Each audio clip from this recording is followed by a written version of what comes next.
Mu kiseera kino ng'abayizi abaatuula ekibiina eky'omusanvu omwaka oguwedde bamaladde okwewandiisa okutandika okusoma mu siniya esooka ku ntandikwa y'omwezi guno. Baabayizi abaatuulira ku ssomero lya gavumenti erya St. Joseph Primary School mu Soto, ebyabwe bikyali bizibu olw'ebigezo byabwe okukwatibwa ekitongole eky'ebigezo mu ggwanga ekya UNEB ku bigambibwa nti beenyigira mu kukoppa. Omukulu w'essomero lino Stephen Washaki agamba nti abazadde basiba bamwetayirira ababuulire ku bikwatagana n'ebigezo by'abaana baabwe kyokka nga naye eky'okubaddamu takirina bulungi. Because parents are on my neck, there is pressure in learners. Having spent 7 years, they have really worked for their results, and we pray that UNEB will listen to our cry and release the results. Ono agamba nti omwezi guno nga 16 bateekateeka okusisinkana abakungu ba UNEB ku nsonga y'ebigezo bino nga baalagibwa okugenda n'abayizi abaakosebwa. We have over 3,000 children benefiting from UP program. We are hoping we are taking our children to UNEB on 16th March for a hearing, and the children get their results.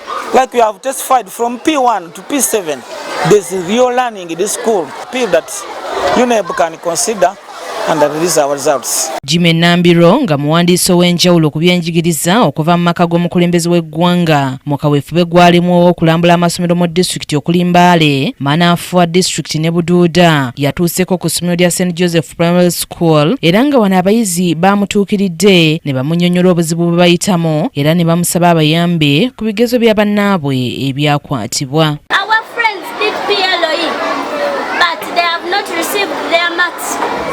They are crying. They want their results. Now I'm here on behalf of our school. I'm requesting that they release our friends' marks and they go to secondary. Yensonga endeese wano okulaba nti nkyalira essomero lino in particular waliwo okukaaba, abaana bakaaba, abazadde bakaaba, n'abasomesa nabo bakaaba, n'omukulu w'essomero akaaba, ebibuuzo by'abaana byakwatibwa. Ono asuubizza abayizi nti ensonga zaabwe zigenda kukolwako ng'ayita mu kusisinkana abakungu ba UNEB.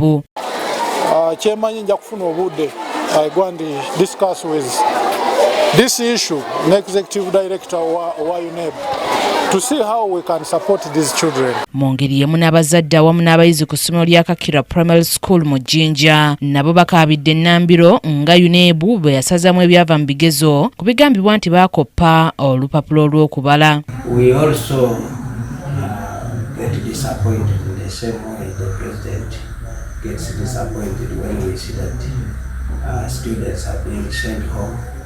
Nambiro agambye nti si kirungi okubonereza abayizi bonna so nga ebigezo bikuumibwa omuli n'ab'ebyokwerinda kyokka ng'afundikidde asabye amasomero okwewala ebikolwa eby'okukoppa. Ebibuuzo bino biriko emitendera gyabyo, saagala abigendamu nnyo naye gwe tosobola agamba nti no from UNEB oli kujja kubonerezaamu mwana. There must be something there, okay? Because kyentayagala kurulinga out nti oba waaliwo malpractice oba tewaliwo malpractice, naye waaliwo malpractice, who are the people really concerned? Kisakye Tekla yakusakidde eggulire lino ku KTV Amalindirire.